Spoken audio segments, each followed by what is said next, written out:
চতুর্থ শ্রেণীর গণিত 96 পাতা 4 নম্বর অঙ্ক। এটা দেওয়া হয়নি, তো এটা দিচ্ছি। নিচের সংখ্যাগুলোর মৌলিক গুণনীয়ক লিখি। 10 প্রথমে আছে কত 10, 10কে যদি ভাঙা হয় তাহলে এখানে মৌলিক গুণনীয়ক কত হবে?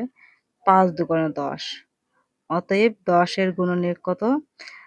10 এর মৌলিক গুণনীয়ক হচ্ছে 2 আর 5। আর 12কে যদি আমরা ভাঙি, এভাবে ভাঙতে হবে এইভাবে। প্রথমে 2 দ্বারা ভাঙবো, 6 দুগুণে 12। আবার 2 দ্বারা ভাঙবো 3। তাহলে এই যে ভাঙলে কত হচ্ছে? 2 গুণ 2 গুণ 3। তাহলে 12 এর মৌলিক গুণনীয়ক হচ্ছে 2 গুণ 3। তাহলে 2 আর 3, 2 আর 3 হচ্ছে 12 এর মৌলিক গুণনীয়ক। যদি 12 এর মৌলিক গুণনীয়ক কয়টি বলা হয় তাহলে আমরা দিব কয়টি? 2টি, 2 এবং 3। আর 15কে যদি আমরা ভাঙি তাহলে কত হয়? 3 দিয়ে ভাঙে 3 5 15। তাহলে 15 এর মৌলিক গুণনীয়ক কয়টি? 2টি, 3 এবং 5। 18 18 এর মৌলিক গুণনীয়ক কয়টি বের করবো আমরা এখন? 9 দুগুণে 18। আবার 3 তিরিককে 9।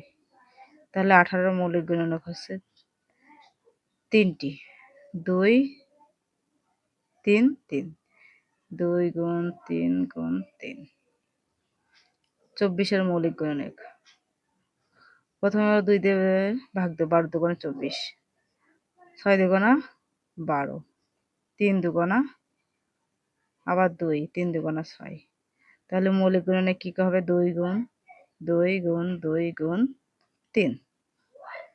এবার 28 এর মৌলিক গুণনীয়ক। প্রথমে 2 দ্বারা, 7 দুগুণে 14। এবার আবার 2 দ্বারা, 7 দুগুণে 14। তাহলে 28 এর মৌলিক গুণনীয়ক হচ্ছে 2 গুণ 2 গুণ 7।